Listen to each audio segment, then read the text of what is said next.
Mr. President, alam mo po, nung ako'y grade 4, yung teacher po namin, binigyan po kami ng isang short quiz. I-drawing ninyo kanya yung Bicol region. Siguro po 1963 yun, Mr. President. Yung Masbate, hindi pa kasali sa Bicol region. O hindi, kabisado ko naman po sapagkat mahilig po ako sa social studies, Mr. President.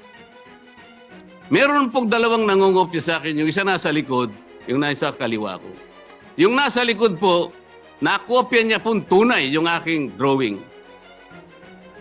Pinagalitan siya pero ipinasa po sapagkat nakopya niya po yung aking drawing. Yung isa po, nangopya na nga, hindi pa niya nakopya. Ang kinopya po, Masbate. O wala po. Hindi po siya nakapasa. Ano pong ibig ko sabihin dito? Kukopyahin na lang. Alam po ninyo sa mga litigation lawyers, practicing lawyers worth their salt. Wala ka lang certification of non-forum shopping, i-dismiss ka ng Supreme Court. Paliwanag po yun. Hindi subscribe yung complaint mo, dismiss ka kagad. Mahigpit po ngayon eh. Ito po, this is an impeachment complaint. You are removing the second highest official of government. Yun lamang pong verification. Sablay na po eh. Ano pong nakalagay dito? Section 3, paragraph 3. An impeachment complaint required to be verified which contains a verification based on information or belief or upon knowledge or information and belief or lacks proper verification, katulad po nito ngayon, shall be treated as an unsigned impeachment complaint. So pwede pong tratuhin pala ngayon sapagkat wala pong verification. It may be treated as unsigned impeachment complaint. Paano kayo? Pagkatapos magsasalita po ang napakarami. Alam po ninyo kung, Sir President, kumbaga po sa nagluto ng sinaing, pasensya na po kayo kung kinakailangan ako po'y gagawa ng pagkahalin tulad, ano. Ang impeachment complaint po ay parang sinaing na niluto ng House of Representatives. Hilaw po eh. Hilaw na hilaw. Ano po yung hilaw sa Bicolano, Mr. President? Hilaw din po yata. Sa Bisaya, hilaw din po. Sa Kapampangan, magadto, Mr. President. Sa Waray po, matagudtod. Sa Ilonggo po, lagdos.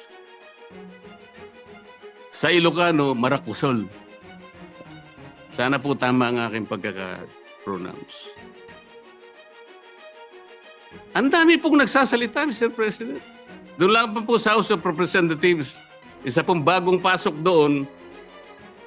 Ngunit matagal na pong nagserbisyo sa ating bansa. Naging senadora, naging Secretary of Justice, naging chairman ng Human Rights Commission. Alam po ba kung ano sinabi niya sa isang panayam? Ito po, nakuha ko.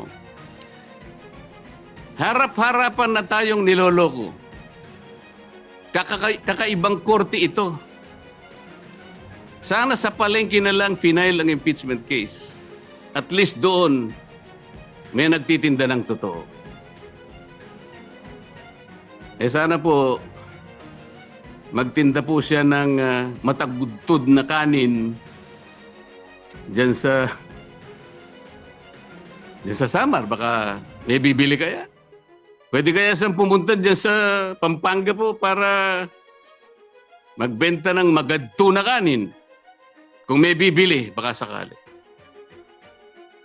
Pumunta kaya sa Panay para magbenta ng lagdos na kanin. Wala po siguro, Mr. President. Baka ngayon dagan dingding, hindi pa patusin. Huwag pong ganun. Ang dami na pong nagsipagsalita. Samantalang hindi po nila nakita. Ang dami, kayo po nagsimula ng mali. Hindi naman po sinasabi ng Korte Suprema na kailanman ay huwag kayong mag-impeach, huwag na kayong mag-file. Ayusin nyo lang po eh.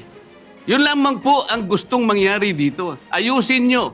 You want to impeach the Vice President, do it in the right way. Hindi naman po tinignan ng merito eh. Ang sinasabi, yung proseso, hindi po nyo sinunod eh. Sinasabi na nga, walang impeachment complaint bukod sa isa. Laban sa isang opisyal sa loob ng isang akalain mo namang 4 po kagad ang ipinay. Pagkatapos yung 4, i-consider mo na isa. Hindi naman po yata tama yun, Mr. President.